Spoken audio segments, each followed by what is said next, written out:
Hi guys, Goofy here, bringing you the first of hopefully many PoE2 videos. The wait is over, the game is finally out, kind of, at least early access. Um, this is going to be the first video that I'm going to do. Hopefully there'll be a lot more coming. Obviously the first video has to be about the game itself, right? PoE2. What kind of game is it? Is it enjoyable? Should you buy it? So on and so forth. How does it feel to play? Before I get rolling into the video and giving my thoughts on it, I want to point out four important facts for this video before we start. The first is these are solely my opinions. Okay, I played Path of Exile 1 for like 25,000 hours according to the email, and that was since Fall of Ariath. So I am a big PoE 1 player. So that will give you an idea of how I actually enjoyed PoE2. And, there's a lot of PoE1 players that don't like PoE2 or vice versa, so on and so forth. But these are all my opinions, okay? Everybody can disagree. They can hate the game. They can love the game. They can match up different things. Some things they can agree with, some things they can don't. That's fine. Everybody is different. This isn't to tell you what you should and shouldn't like, just me particular. Second thing, this is the first playthrough on a new game. Okay, I'm a complete total casual noob, right? Like I could totally have something completely off. I could have done something stupid, not had a skill gem in, not whatever. Something could have felt incredibly bad just because I wasn't used to it or know the right way to do something. Point number three, and this might be the most important one ever, actually. This is a beta.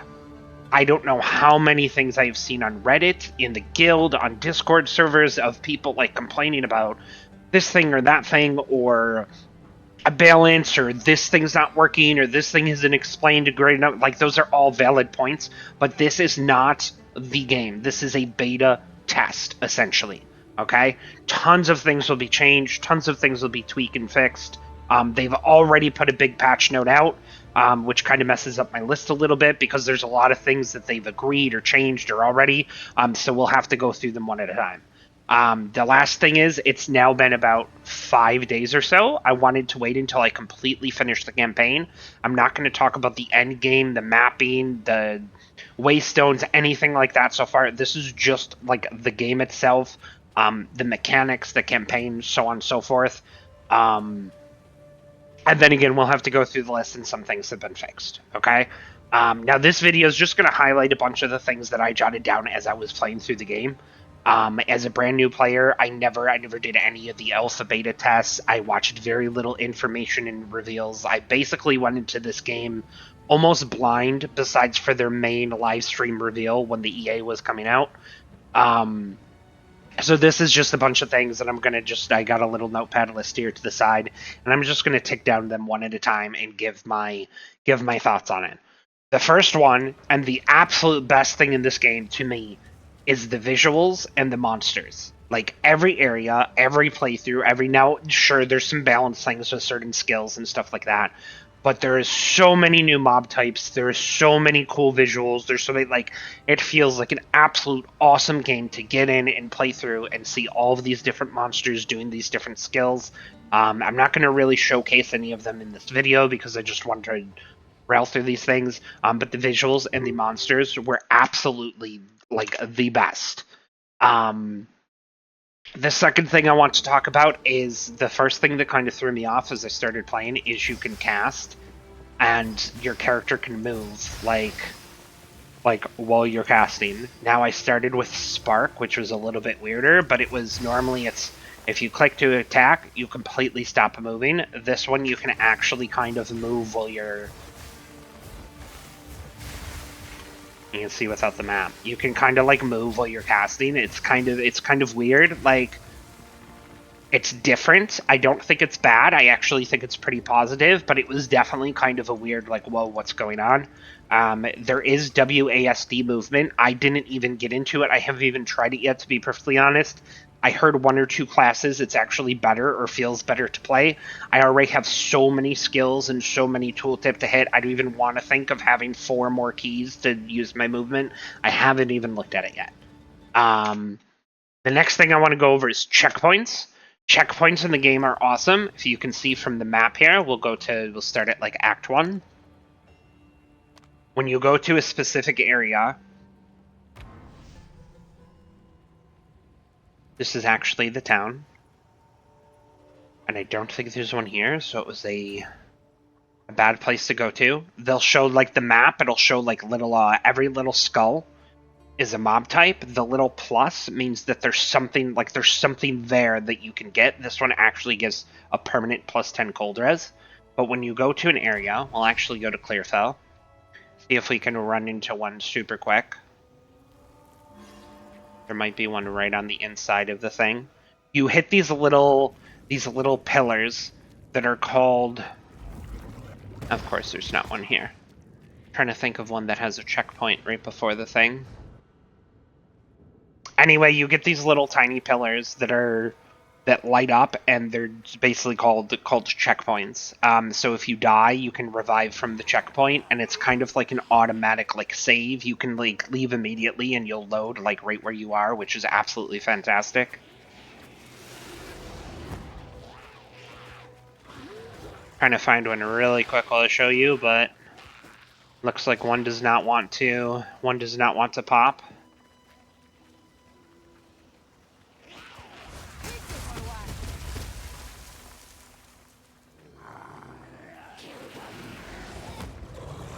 Usually they have them before every boss, every important obstacle, they're actually going to add more in. It's one of the things that they're changing, and they're going to let you teleport between them right here, okay?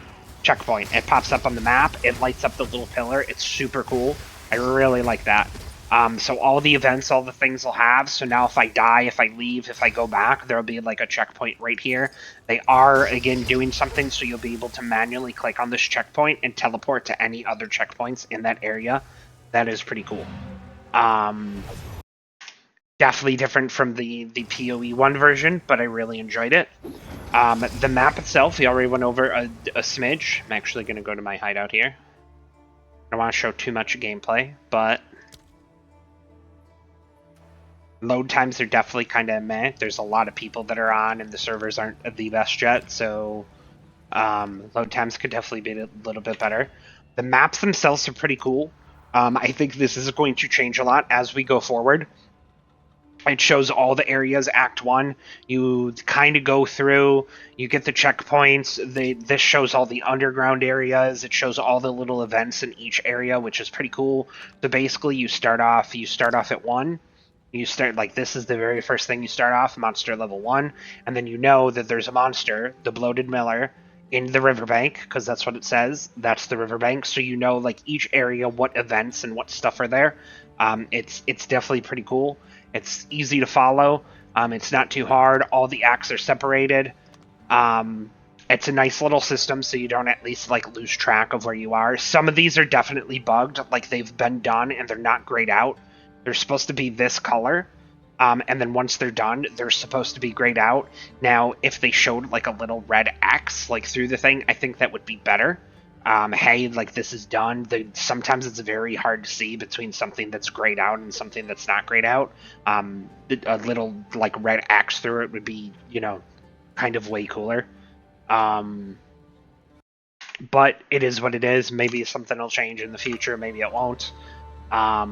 The new gem skill system is one of the best, in my opinion, of the game. Now, if you have played Path of Exile 1, you know how complicated it is to switch the gems around in your gear and recolor your sockets and redo all that stuff. You have to link support gems, so on and so forth. The new gem system is awesome. You can put in a whole bunch. You're not limited to whatever. You literally have, 10 or 12 different skills that you can have set up with different supports that follow them. You get these uncut gems right here. These are normal skill gems and supports. They're different levels, so you can kind of ignore that, but you basically get these uncut skill gems to drop, and then you can basically pick any skill you want. One little tidbit I want to throw out is they show a lot of, especially for the support gem, they show a lot of recommended. People are getting really confused on this. They think this is literally all the if you click a comment and hey, these are the only supports that work for it. That is not the case. That part of the system is very bad. There's a show recommended gems here. you can click on Comet, and this is any of the gems that can actually fit into Comet, okay? You should definitely keep this, in my opinion, unticked. If you're a brand new player, it might help a little bit and shows you, you know. If not, you should definitely do that. You can also click all gems down here, and it literally just shows all fucking support gems completely. And there's a lot more. My best advice to you would be click the skill itself, untick show recommended gems, and then you can know like how many gems and like what applies. Obviously, some of them won't do anything. The system itself is a little bit confusing when you get going.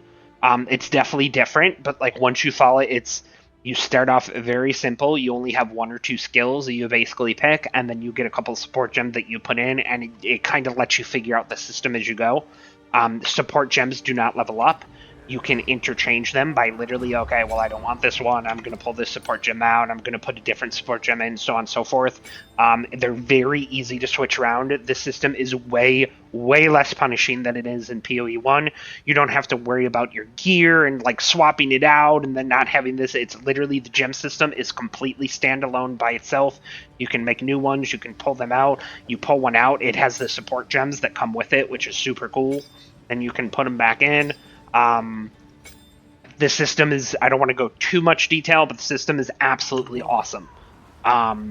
Some people actually don't like it. There's a lot of differing opinions that I've seen.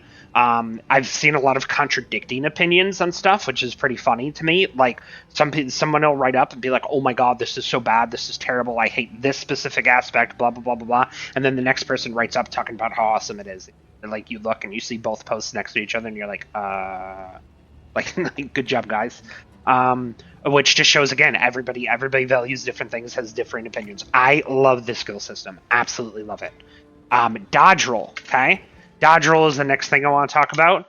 Dodge roll is a very love-hate, okay? When you actually dodge roll, you're actually invulnerable for a very short like amount of time. If you do it perfectly, you can dodge roll like through things, through skills, not mobs, which is one of the issues. But if you see like a fireball coming, you can actually dodge roll, and it I don't know if it goes over you. I don't know if it's all effects. I don't know, but it does make you immune to certain things.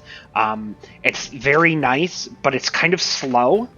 The hitbox was not the greatest. You would get stuck a lot on certain mobs and stuff, which didn't feel good.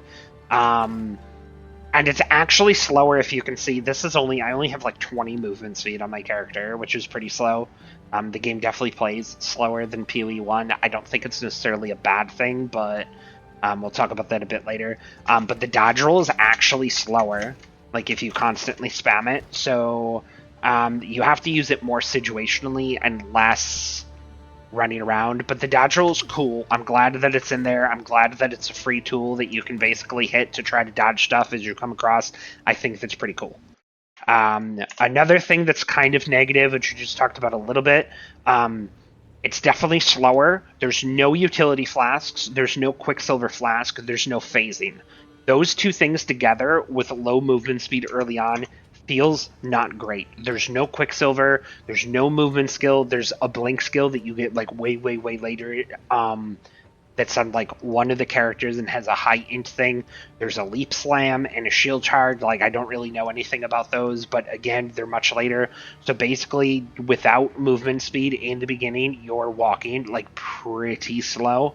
If you die, some of the areas are very large in the campaign, which feels very bad to me. I think they're needlessly too big.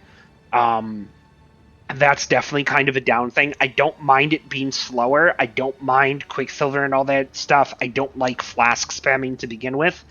But I think movement speed should definitely be upped. Like whether it's base movement speed or higher rolls on boots that you get earlier, or even shorter map layouts. Some of the times you go to some of the map layouts and they're horrible. Then you have to backtrack and do all the stuff. It doesn't feel great. Passive tree. Okay, this one I'm very like on the fence about too, good and bad. The passive tree is absolutely, I can't even scroll out. That's as much as I can scroll out. The passive tree is absolutely massive compared to Path of Exile 1. It's even bigger. It has more notes. That being said, there's a lot less travel and there's a lot more situational. So, like, I'm an int caster based whatever. There's not really a reason with some of the support gems you can, but for this, there's not really much of a reason for you to travel down into the other sections, which is a huge bonus. People open this up and they look at it and they say, yeah, right. Like, are you kidding me? Okay, I'm done. Like, it's not really that hard to follow because this is all like strength melee stuff for the most part. This is all like ranged bow projectile accuracy type. There's a little mix like between, the two lines, but you kind of stay in your section of the tree, so it's a lot smaller. And then in that section, there's a lot of things like, okay, there's a lot of this is all fire stuff that doesn't do anything to me. I'm doing a cold base, There's a lot of stuff that's all minions, so you ignore all the minion stuff. So you get enough points and enough, like it's very easy to respec and change your points, especially compared to PoE 1. There will obviously be guides out. There already is some to, what are the best points, what are the best, it's really not that bad to like look at some of these notables and be like, okay, well, I'm doing a cold build and crit and cast speed and mana regen, and like those are kind of the points that I'm going to go for. There's a nice little search bar up here, so you can do like, so I started off actually doing arc and lightning. So you can do like lightning, and then it's going to highlight like all the lightning nodes, and then you could be like, oh, okay, this might be a good wheel to check out. This has damage pen and some other stuff. This is all lightning stuff, and then that's it, right? So if you're doing lightning, there's like this section and this section. So the tree is actually pretty cool. There's no life. Almost all the defensive stuff is gone from the tree. It's basically utility and damage, which I think is also a good thing because you only get so many points, and now you're not breaking it down into you need defenses, you need movement speed, you need utility, you need reservation, you need skill effect, you need and you just don't have enough points for anything. This is actually a lot better, I feel, and it's less punishing if you forget something or don't pick something specifically. And this will get simplified a lot more as we go. I guess we'll leave the passive trees there. I don't want this video to be like super, super long. The next is how you ascend. Lab is gone. Yes. No more lab. You are now down to, there's going to be 3. Right now there's 2. There is Ultimatum and Sanctum, basically, from PoE 1. Now both Ultimatum and Sanctum are changed and a lot different. I don't want to run one and actually show you, but I'm actually very fond of the new Sanctum. It's same thing. It's much more simplified. It's easier to follow. You don't have to completely deck your character out in certain relics and certain things, and each floor is sort of its own thing. The events are kind of simpler. The boons are kind of simpler. Like most of the things are simpler, so you can go into it and understand a lot better how it's going. I think the rooms are easier. There's only, I want to say, 8 rooms instead of 10 per floor. There's sacred water that drops instead of Aureus coins. That's probably my biggest negative. I've only done a few, but I actually really enjoy the new Sanctum.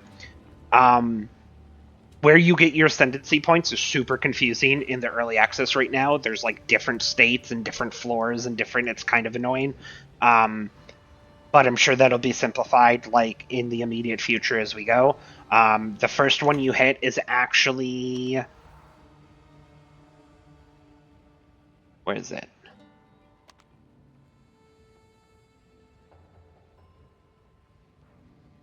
Supposed to be Act 2.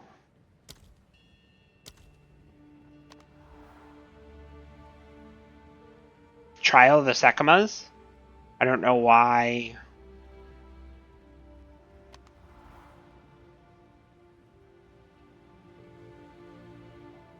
I don't know why it's not pulling up. Again, that's just got to be a bug. This one's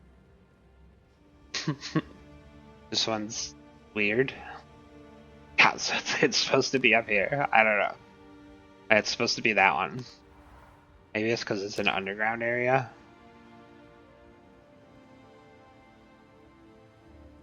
Yeah, so it's an underground area in this one. I don't know why. That's definitely, again, something that'll probably fixed. Anyway, I don't want to go into huge detail. The Sanctum feels pretty good to me. The sacred water that drops instead of the coins, to me, are very hard to see. They're little droplets on the ground. The Aureus coins in normal Sanctum in PoE 1 was also pretty hard, if you ask me. The water is cool. I like the new stuff, but I definitely wish it would either be an auto, like you kill the mob and you automatically get the sacred water so you don't have to run over and pick it up, or make it a little visually better, okay? The next thing is if you played Settlers of Kelgur on PoE 1, everything now is gold based, okay? You respec with gold, you gamble with gold, you use the currency exchange with gold, you sell items for general gold, like just your normal vendoring stuff gives you gold. There's gambling for gold, like everything is gold based, which I think is great. Like gold auto picks, well, it auto picks up when you run it up. You don't have to click on it. It automatically accumulates. And it gives you kind of a baseline easy currency. All your respec, if you go here and you go to refund one of your passive points and you want to refund, it costs gold. You don't have to worry about regret orbs and making orbs, like all that stuff. Gold is actually super great, and I'm glad it's in the game. It's also nice. You always feel satisfied when you kill a mob and gold drops and you pick it up because it's always something, right? Like, even if you didn't get a single item on the entire thing and you picked up gold constantly, like, it still feels pretty good. It makes a cool little clinking noise. It's pretty nice. The next thing I want to talk about is the Stagger Ailment Bar. It's pretty new. And by pretty new, I mean absolutely new. It's usually on most of the bosses.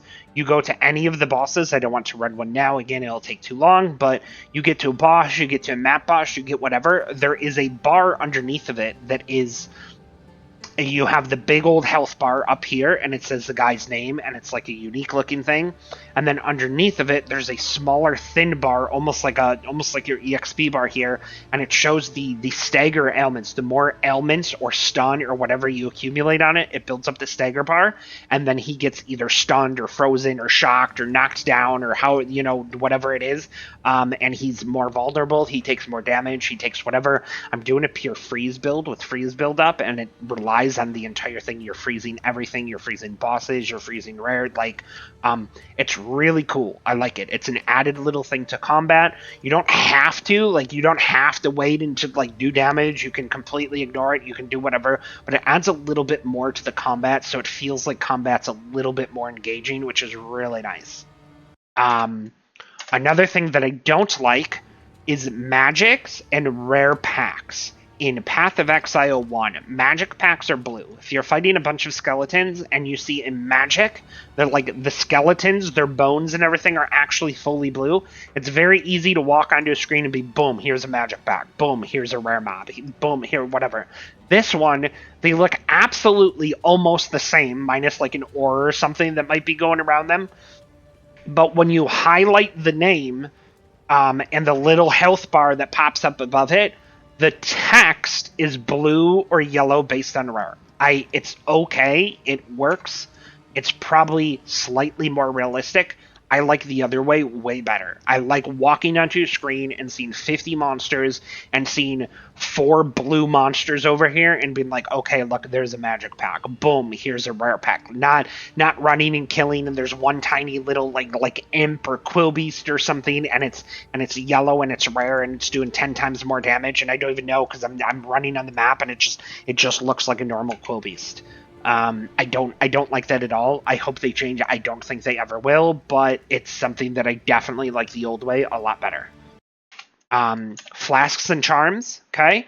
Flasks, all utility flasks are gone. There's only health and mana. You upgrade these as you go, approximately about every 10 levels. They drop, you can roll them like normal.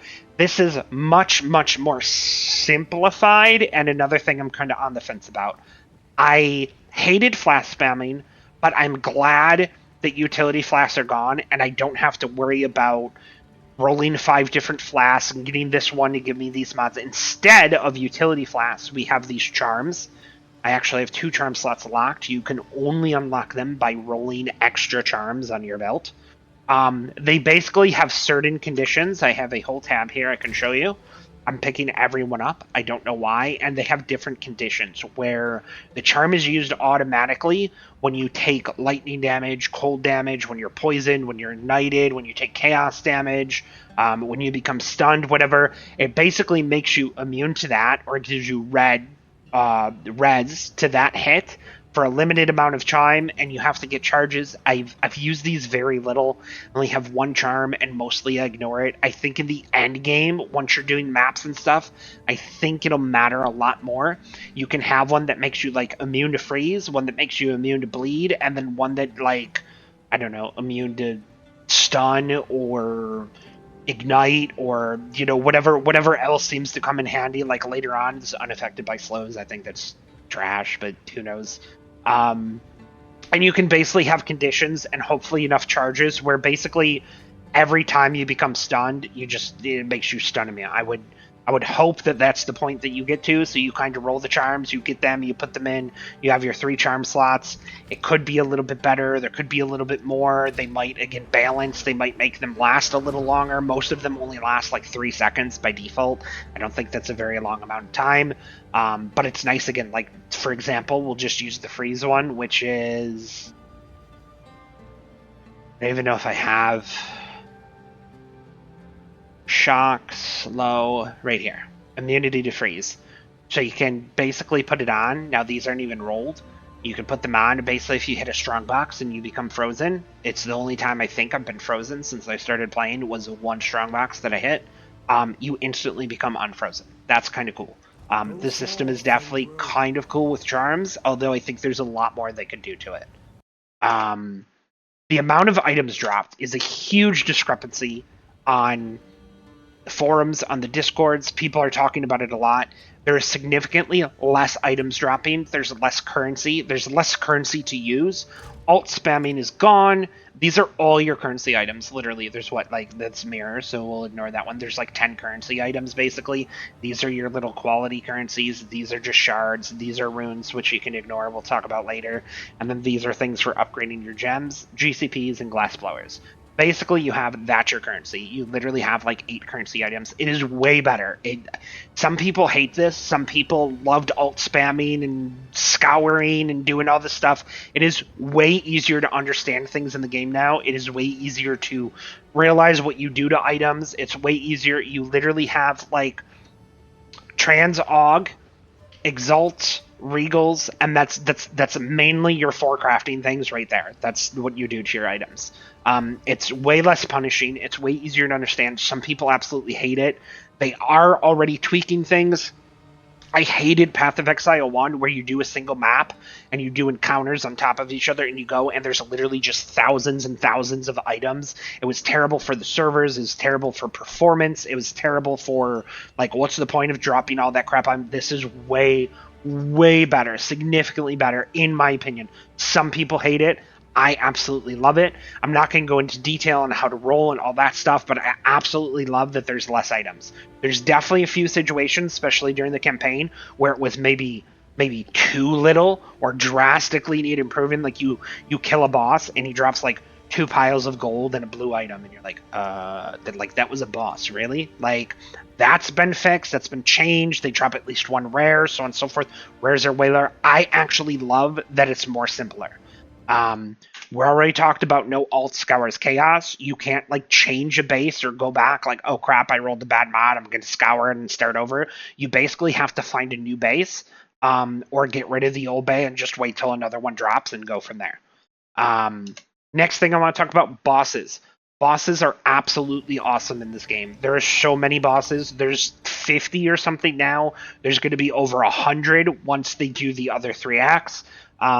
It's almost a little overkill, to be honest. Like, every area seems to have different bosses, but there's nothing, like, you don't have to kill every boss, and there's no downside to having them there, right? They're cool. They have awesome mechanics. You love seeing them. They all have cool skills. They drop, like, a decent amount of loot. Like, you can literally go from area to area, campaign to campaign, and literally just kill all the bosses and, like, pick up the loot. I think it's super cool. Visually, they are awesome. It's really cool to see like some of these new monsters and bosses and all the mechanics they do. Doriani might actually be one of my favorite. I don't want to do any super spoilers, but he is one of the bosses, the act bosses that you fight, and it's absolutely amazing fight. Bosses are absolutely awesome in Path of Exile too. Um, One of the best little quality of life things. Ready? So this is not the hood guy. This is like the end game guy. But we'll go to Act 3 real quick. And by real quick, I mean when it decides it wants to load. And there is a guy that you will hit that's called the Hooded something or other. Everybody just calls him the Hood guy. I won't give it any spoilers. He's called the Hooded one. Ready? Quality of life, right here, identify items. Okay? He literally identifies all your items. Portal scrolls are gone, it's on a key. Wisdom scrolls exist, but outside the very beginning of the game, you literally never even use them. There's literally basically Deckard Cain. He literally identifies all your items. This is a well. It's in the Act 2. I didn't even write this on my list, but it refills your flash charges, your health, and your mana. So in the campaign, you can literally like teleport out, go to town, click the well, go back in, and all your flasks are full. I never really had to use it a whole lot, but it was nice that it did exist. In here, instead of the hooded one, you have Doriani, and same thing. He literally identifies all your items. So you pick up all your items, they're all identified, they're all whatever. You literally go to this guy first and ID them, okay? There's a couple salvage things, which is kind of cool for sockets and scraps. There's a reforge bench, which I've literally never even looked at. Basically, Deckard Cain exists. He identifies all the stuff. Wisdom scrolls I keep on me, but they're used very, very, very, very little. And that's about it. Deckard Cain exists. He's called the Hooded One or Doriani. Map layouts. Okay, now I mean not endgame maps, but actually like the tile set layouts of the areas are not great. This is definitely a negative for the game. Some of the areas are cool, some of them are fine. We already talked about how you move much slower. The pacing is slowed down. Some of these areas that you get to in the acts are absolutely ridiculous. There are these huge layout maps. It literally goes on and on and on. There's dead ends, there's corridors, there's whatever. They're way too punishing. They're way too large. Some of them are long and windy, which is fine because you're on a single path. Some of them are basically just a giant maze of interconnecting corridors and rooms, and what is absolutely terrible. I have no idea why they decided to make an area in the campaign when you have like 5 or 10 or 0 movement speed, walking around literally this fast.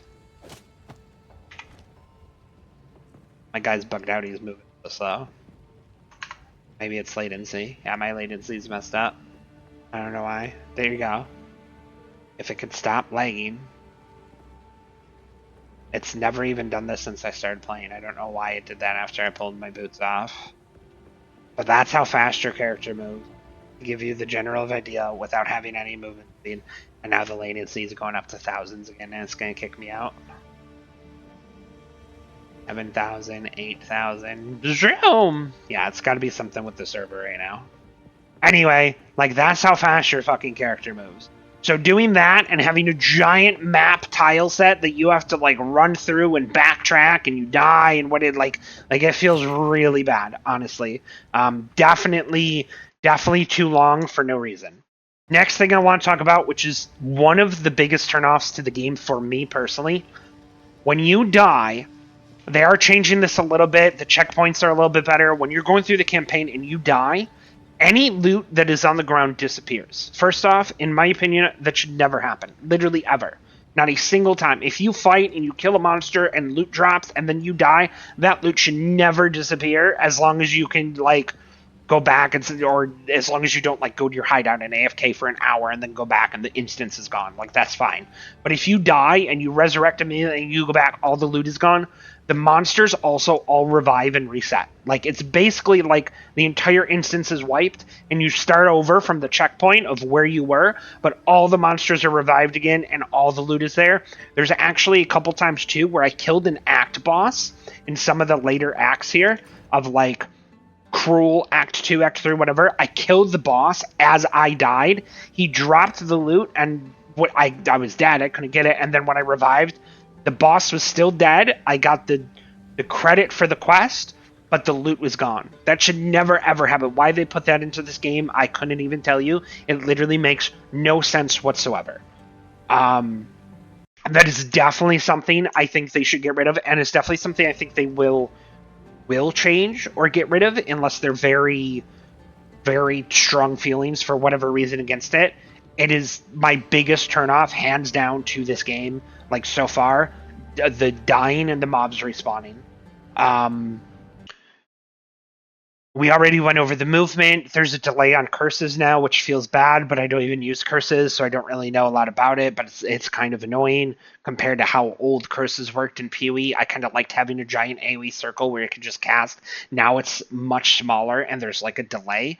It's good for bosses and stuff, but I'm not even really using it right now. I might add it in later.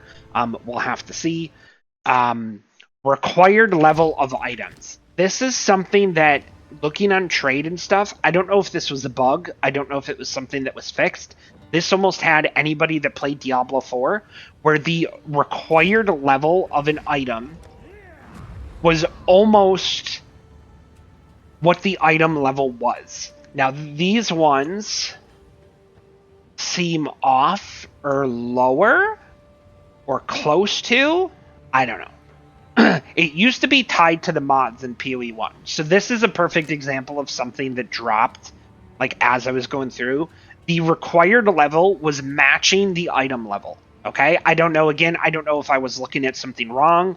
On trade, all the time, the first couple days when you were looking, you had to look at level huge time because somebody would find, like, a lower stat item, like 15 movement speed boots and, like, a single 10 res or something like that, except they got it, like, later on, so they'd be, like, item level 71, required level 71. Like, it was really bad. Like, some of these are off now. Again, I don't know if that was a bug. I don't know if it was something that was unintended. I don't know, but matching the level of items to the required level to use them is bad. It should totally match, like, the item rolls itself, right? And obviously the base of the item itself too. Again, I don't know. It seems better now, not quite as punishing. I don't know if it was a bug, but that is definitely something that felt off while I was playing. One little tip I want to throw out, or something that I noticed too, for spells specifically, anything that gives you plus level of gems is huge DPS. It is literally like one of your main go-to absolute things that you want on your offensive pieces. Okay, you can get really high rolls, plus 4 level of all cold. It changes your DPS by a huge amount. Something you don't really realize when you scroll over this and look until you, like, pull out the stats and look at it, is the higher the gem level gets, the higher that your mana cost goes. So you get something, you change something, and then all of a sudden your mana cost goes from, like, 60 to 85 or 100 to 150 or something. Like, you have to be very careful like that. It's not a huge issue usually while you're leveling, but if you buy, like, for example, there's, like, a life sprig. I used it for literally almost the entire, like, Act 3 through Act 6. It gives you up to plus 3 level of all spell skill gems, a tiny bit of mana, a tiny bit of cast speed. Basically, it's plus 3 all levels of your spells, which is great. It's super good. But then when you're at, like, Act 3, it literally takes your mana cost, which is manageable with your mana flask, and then it, like, practically doubles it or increases it. Like, you have to be very careful with that. All of a sudden, you'll go and look, and even this comet, which is a really cool skill, and I have a crap ton of mana now, but the mana cost on this is 383, which doesn't even seem to be going off. But it's a huge amount of mana cost, so you have to be very careful with that. I don't think that's a negative thing.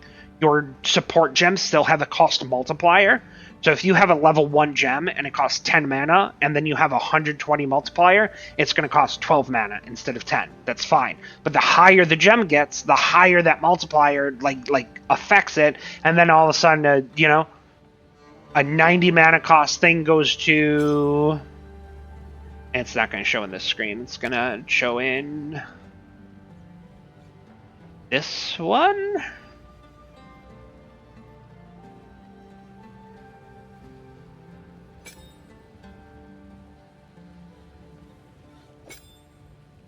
Damage.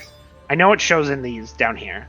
So they're like Frostbolt, for example. Now this has a 76 mana cost, 120 multiplier. With my skills or whatever else, it's 111 mana that it costs.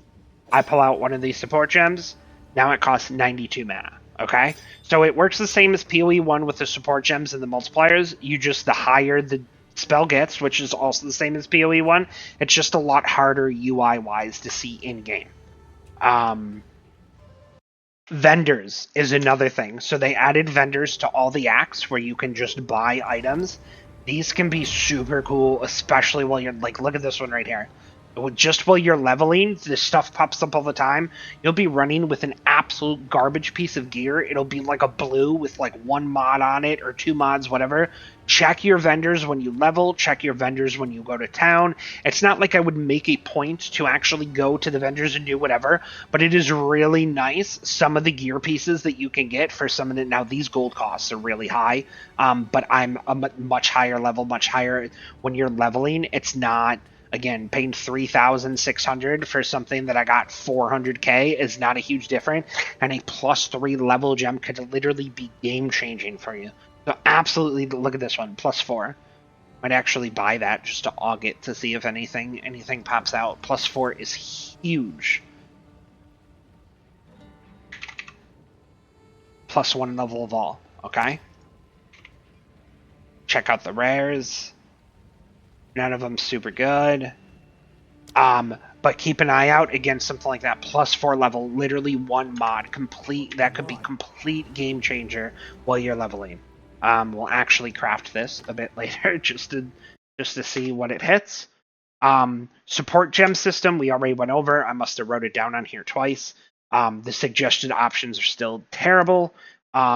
Support gems do not level. When you get a support gem, we'll take where's Spell Echo? And that's the manual one. Take Spell Echo. Everybody knows Spell Echo, right?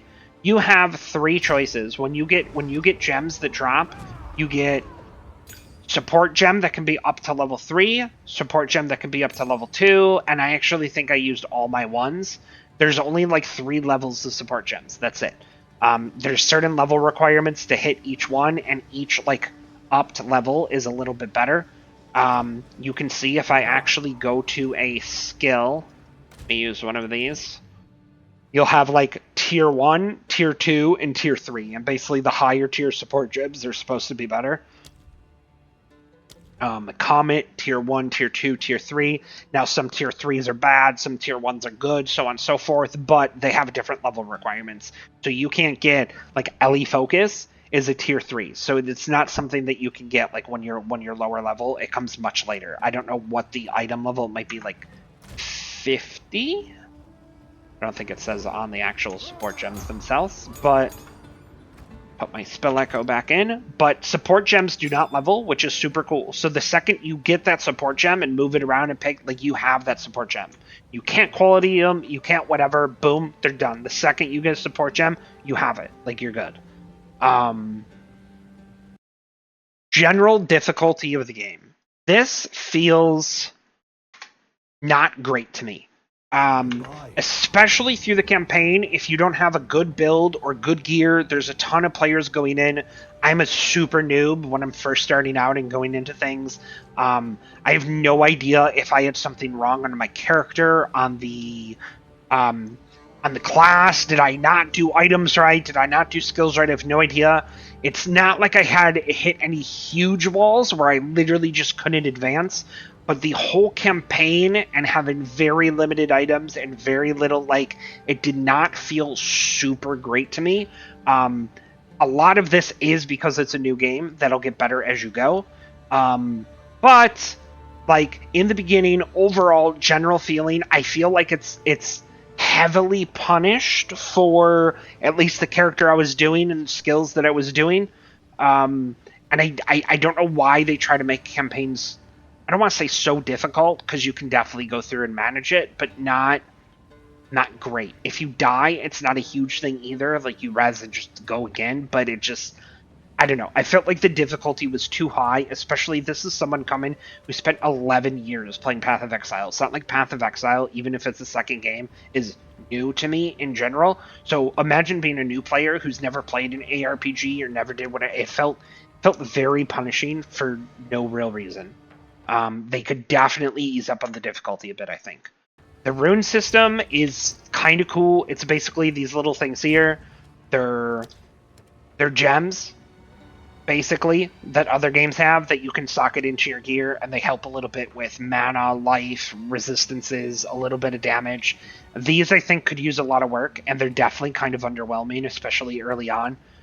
They're very hard to get the Artificer's Orbs, even if you get shard like little by little early game while you're leveling. And plus 12 res is not very super significant early on for as long as it takes to get a single socket in one of your gear. I think these have a lot of balance that could do. I think they could definitely be a little bit stronger. You can't even unsocket them at the moment. I could totally get losing the runes. You get enough that drop, so it's fine. I think that's literally every rune in the game, and then there's some special like soul cores later on, but um, these I feel like they could definitely be better. You should definitely be a way to unsocket or kill something. Imagine like trading for a piece of gear and finding a piece of gear and buying it and being like, oh, well, it has two fire resist runes socketed in it, and I actually really need cold res, and you can't even get them out and socket your own runes in it. That feels terrible. The system itself is fine. I definitely think it needs some balancing. Number of mods on items is awesome. I actually have an example here, and I'm going to pull it over. This is PoE if you know from PoE 1. That is literally all the prefixes and suffixes that you can get on amulets. Okay? Now, a lot of these are combo mod, like you can get plus gems, plus spell, plus minion, plus melee, plus projectile. Um, Wands is another one, actually. I was really surprised when you pulled up wands. Okay? That's it. That's all the mods that you can get on wands. Which is basically damage, spell damage, mana. Like all the prefixes, as long as you hit the correct element that like you're using and stuff, it's literally like boom, that's it. There's 1, 2, 3, 4, 5, 6, 7. There's a total of 7 prefixes that you can get on wands. That's it.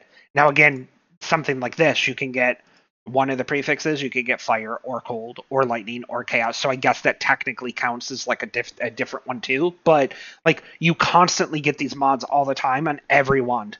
Suffixes, there's only how many suffixes? Like the mod pool is not bloated. There's not 10 mods that do the same thing. There's not whatever like I really like this. I don't know. I've seen a lot of controversy on this too. Some people love it, some people hate it. When you go to these items though, and you can take a look, weapons are a little bit more usually or melee weapons. Amulets, if you go to something like let's do even like body armors, right? Like let's do an int body armor. I don't know why this thing is here. It's kind of all thrown off. These are the socketables. But basically that's you basically have like attributes and res and life regen and the reductions of poisoning and boom, and that's it for your suffixes. You basically have life attributes and a couple things down here. These are all your normal armor, evasion, life, ES, so on and so forth, the versions of those. Fizz is thorns, and then spirit, and boom, done. Like that's it. So items in general are dropping now. You get way less items, but in general, there is way less mods, which I think is very good. It's easier to craft stuff. It's nice to have a better chance to exalt slam something, and actually get like a good mod or a higher chance to get a good mod. Attribute nodes on the passive tree is a very love-hate thing with me too. Let me pull it up real here and quick. The good part to them is when you go to an attribute notable, it's any attribute, and you can click on it and you can get strength or dex or int.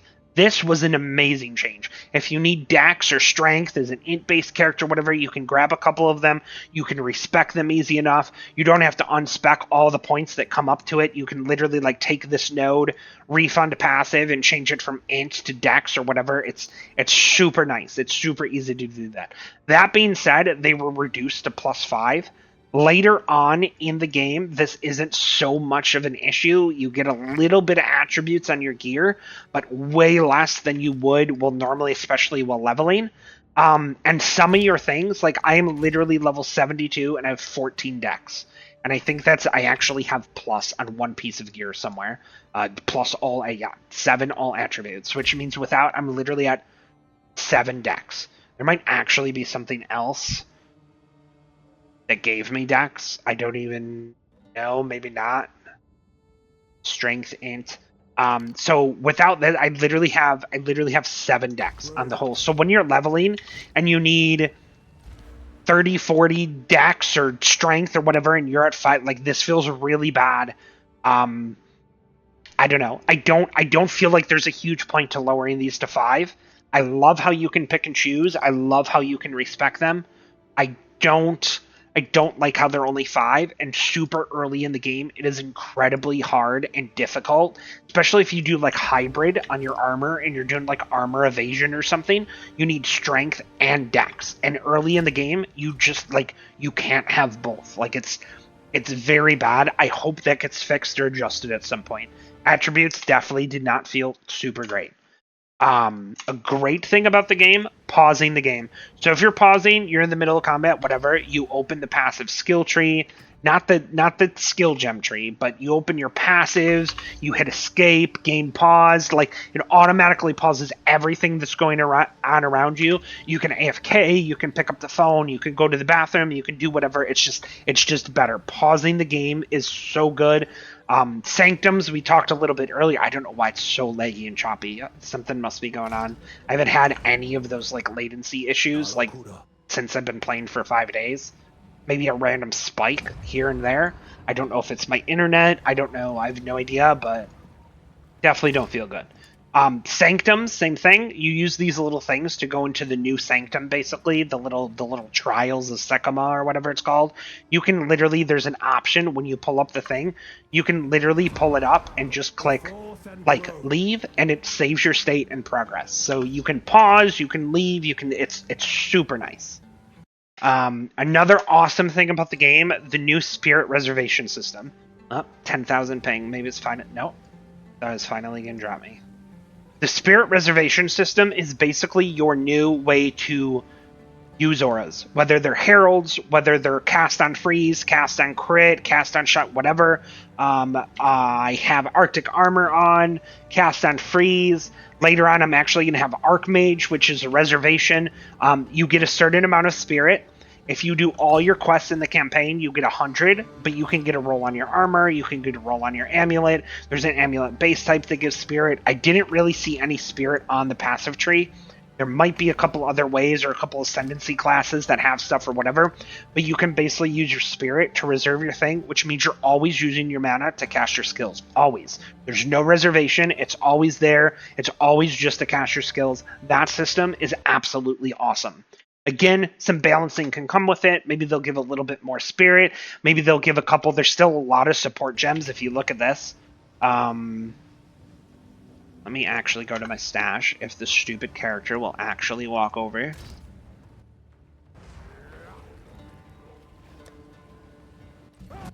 There's all kinds of gems you can see coming soon, coming soon, coming soon. This is a beta. I cannot say it enough. There's all kinds of things that are still going to come. There could be 50 different new support gems that are coming out that are absolutely awesome. Ascendancy classes, new acts, new points.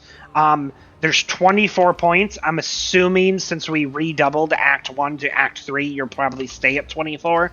But there's a lot of balancing and changes that you can do. Maybe you'll get more spirit. Maybe they'll add more things in. It'll balance. More stuff will come. Like, the spirit reservation system is pretty awesome. Okay? That being said, one of the things that I do not like between some of these support gems and some of the passive gems, let me actually show you one of these. I'm actually going to restart my client and see if that does anything. I don't know if it was my internet. I don't know if it's the server itself. I don't know. I'm going to re-log on real quick and see if that does anything. We're almost done anyway. I just got 1 or 2 more things, but watch there be a queue. It was just a high playtime. Anyway, so I'll try to show you real quick after we log in, but there is a a lot of skill gems and a lot of passive points on the tree have a downside attached to them, and I've never been a fan of that ever. Especially for something like support gems and skills. Yeah, look how long it's taking to load into. It's got to be the game itself. They must be doing stuff to it. Now it's gonna be worse. Um, so for a gem, I actually have one here that I'm still gonna use. So for example, Hourglass, okay? Now it gives a 40% more damage multiplier, which is huge, but it has an attached thing where it adds a 10-second cooldown to that skill. Now, there's all kinds of things. There used to be every once in a while something like LE Focus, where it deals a bunch more damage, but you can't do LE elements. There's a couple like specific things like that. Having a plus 10-second cooldown or something like that negative is just, it feels bad. There is a lot of support gems in here. Super critical, that kind of has an up and down. Where is controlled destruction? I have on one of these. It's just, you can't do crits with the skill. Like, there's a lot of support gems, and you can only use each support gem once, which I'm very on the fence about, too. If you use Spell Echo in one of your setups, you cannot use Spell Echo anywhere else on your thing. I think it's cool that there's a lot more support gems, and there's a lot more coming, and you have to mix and match certain things, but there are so many really bad, like, support gems, and gems that you'll literally never use. But I feel like they want to avoid having a skill and putting in damage support, and then the new skill and damage support, and new skill, damage. Like, I think this was supposed to help mitigate that you can have so many different skills that you have to use different supports and different utilities and different, like, so for example, Frostwall here. Sorry, Frostwall, wrong button. Frostwall, I actually have, which does a ton of damage, but then you're supposed to blow it up, and the crystals actually blow up and do even more damage. But you have Conk Effect to make them smaller. You have Spell Cascade, so when I cast one, it actually casts like two more. And then LE Focus, and the new one actually that I want to get, there's passives that apply to it too. Icicle. So the crystals that you make actually have less life, so they explode easier and do more damage. So you basically frostwall, like on a boss, on a rare or whatever, and then you cast one skill and boom, like they all blow up and do a crap ton of damage. Now, they obviously all didn't blow up there. But once I get that socketed in, it's cool that there's different utilities, different stuff that you can do, but there is a lot of like bad support gems and ones you just look at and you're like, dude, I would never get that gem. Like, that gem is so bad. That, again, could be balanced. It could be fixed. It could be changed. Basically, that's it. We definitely went on a bit longer than I wanted to. That is my thoughts right now for the game. I didn't really get into the end game. Won't go to the map. I've only done like 20 maps or so far. We'll do a separate video coming out later. That's basically my thoughts on PoE 2. The conclusion, you ask? The conclusion is I am absolutely loving the game. There's definitely things that need tweaking, definitely some balance, definitely some stuff that I think they can change or that I don't like. The monsters reviving and you losing your loot is definitely the worst. Overall, I'm having an absolute blast with the game. I was kind of through the first few acts. I had very mixed feelings about the game. It was definitely slower. The gear was definitely worse. Everything, it just felt kind of bad, and it felt kind of slow and sluggish. Once you get going and you know some builds and you know the systems a bit more and you get going, I've exponentially had my love and my like for this game increase. The more I play every day, the further I get, the more I'm like, hey, this is really cool. I like how the crafting is easier. I like how this is easier. Like, I really, really, really like this game. The core of the game is good. The monsters, the combat, the skills, the spell, like everything, the classes, the ascendancies, all the core stuff is absolutely amazing. So if they fix a little bit of quality of life, a little few of the balance issues, a little few, quality of life and bugs and certain things, like, I think this game will be absolutely amazing, and it has the ability to literally be the best ARPG that was ever made. I'll leave it up to you guys. Feel free to put in your thoughts. Feel free to ask questions. Make sure you like and subscribe and do all that fun stuff if you watch this video all the way to the end. And I will see you next time.